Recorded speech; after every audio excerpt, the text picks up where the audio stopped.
주께서 그 백성을 치셨던들 그 백성을 친 자들을 치심과 같았겠으며 백성이 죽임을 당하였던들 백성을 죽인 자가 죽임을 당함과 같았겠느냐. 주께서 백성을 적당하게 견책하사 쫓아내실 때에 동풍 부는 날에 폭풍으로 그들을 옮기셨느니라. 야곱의 불의가 속함을 얻으며 그의 죄 없이 함을 받을 결과는 이로 말미암나니 곧 그가 제단의 모든 돌을 부서진 횃돌 같게 하며 아세라와 태양상이 다시 서지 못하게 함에 있는 것이라. 대저 견고한 성읍은 적막하고 거처가 황무하며 버림받아 광야와 같은즉 송아지가 거기에서 먹고 거기에 누우며 그 나무 가지를 먹어 없이 하리라. 가지가 마르면 꺾이나니 여인들이 와서 그것을 불사를 것이라. 백성이 지각이 없으므로 그들을 지으시니가 불쌍히 여기지 아니하시며 그들을 조성하시니가 은혜를 베풀지 아니하시리라. 너희 이스라엘 자손들아, 그날의 여호와께서 창이라는 하수에서부터 애굽 시내에까지 과실을 떠는 것 같이 너희를 하나하나 모으시리라.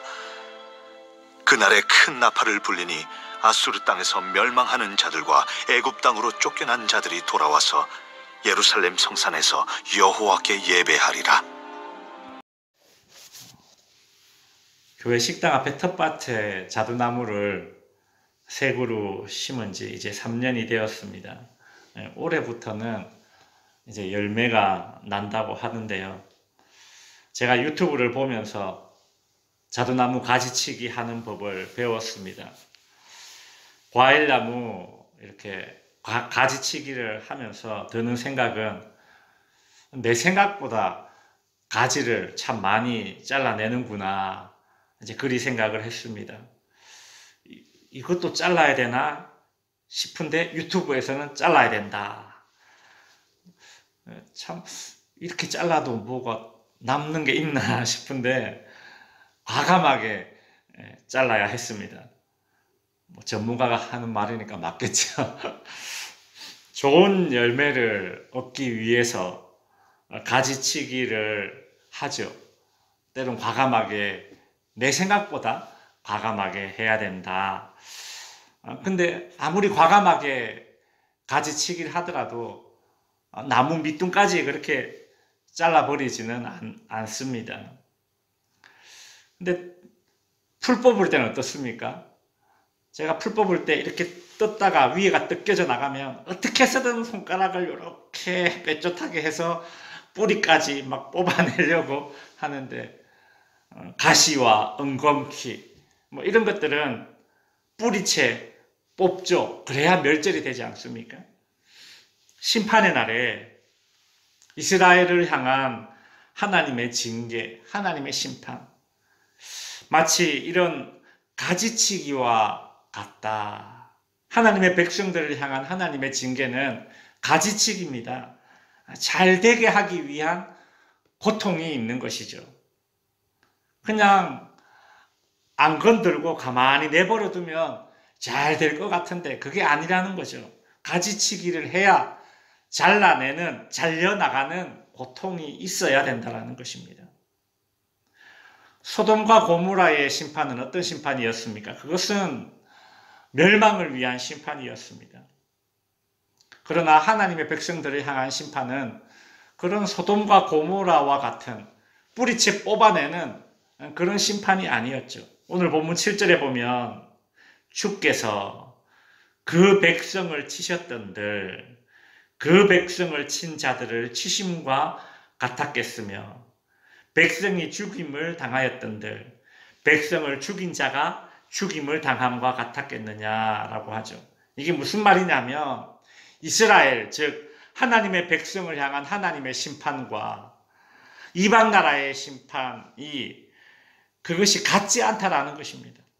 그 목적과 심판의 목적과 심판의 무게가 다르다라는 것이죠. 8절에 보시면 하나님의 마음이 이와 같습니다. 주께서 백성을 적당하게 견책하사 적당하게 견책한다라는 거죠. 우리가 자녀를 혼내도 때론 회초리를 들어도 적당하게 하지 않습니까? 그죠? 적당하게 합니다.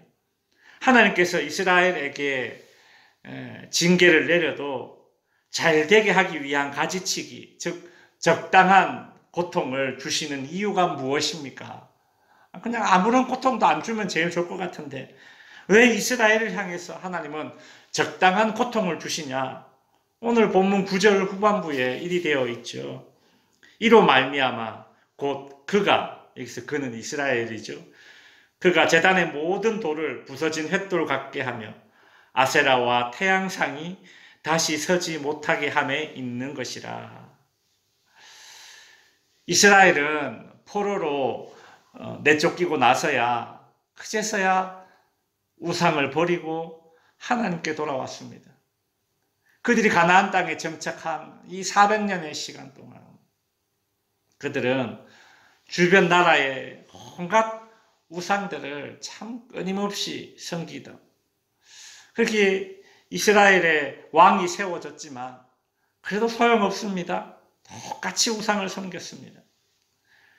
결과적으로 그들은 바벨론의 포로로 끌려가서야 그들 손에 들고 있었던 그 우상을 버리고 하나님께 돌아올 수밖에 없었죠. 그 기간이 70년이 걸렸습니다. 결과적으로는 오늘 본문에 나오는 이사야서에 나오는 이 하나님의 목적대로 되었죠. 아세라와 태양상을 버리게 만드는 그 하나님의 목적. 이와 반대로 가시와 엉겅퀴는, 즉 이방 나라들은 어떻게 됩니까? 오늘 본문 10절에 보시면 대저 견고한 성읍은 적막하고 거처가 황무하며 버림받아서, 여기서 견고한 성읍은 이방 나라들을 가리키는 것입니다. 이방 나라들은 어떻게 됩니까? 송아지가 거기에 누우며 그 나뭇가지를 먹어 없이 하리라. 이방 나라들을 향한 하나님의 심판은 이렇다는 거죠. 송아지가 나뭇가지를 먹어서 없이 한답니다.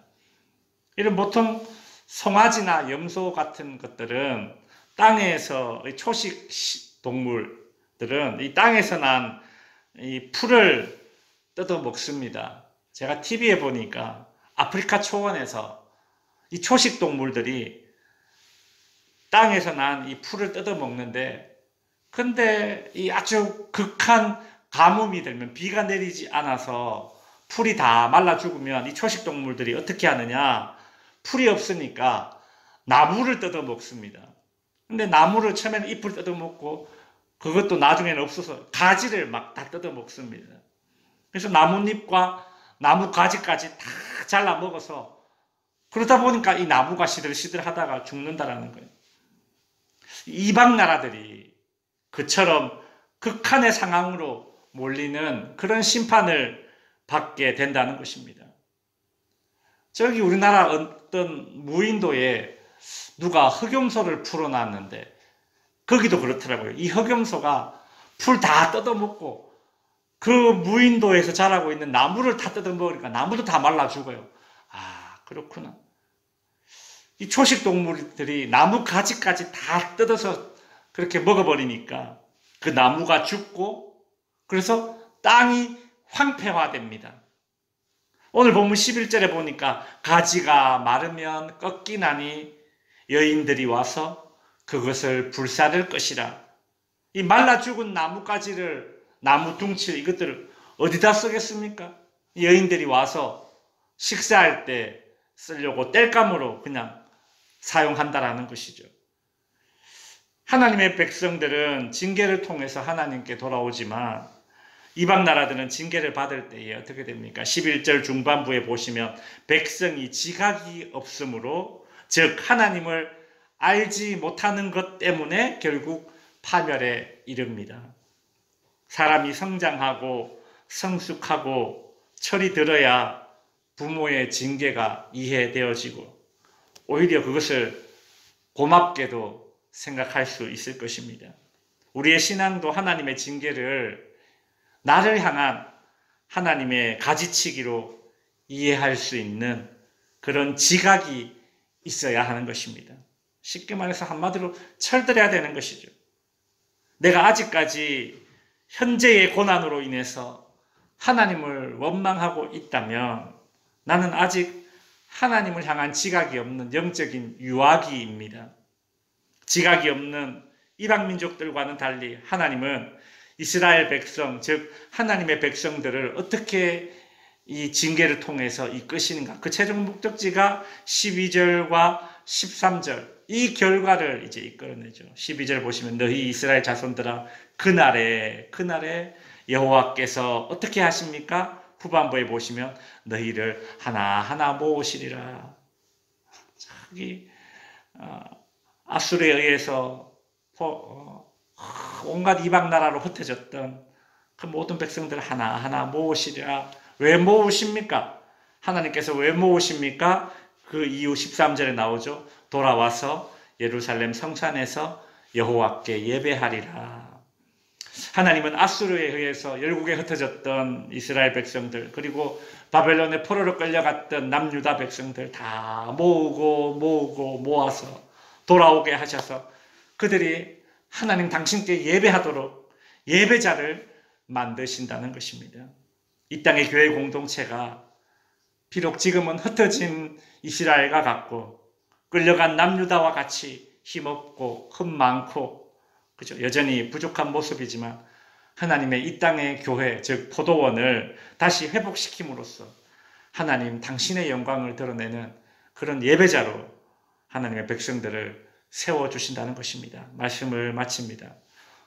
포도원을 아끼고 가꾸시고 그 포도원을 향한 한없는 기대를 가진 농부처럼 하나님은 우리를 아끼시고 보호하시고 우리를 향한 기대를 포기하지 않으십니다.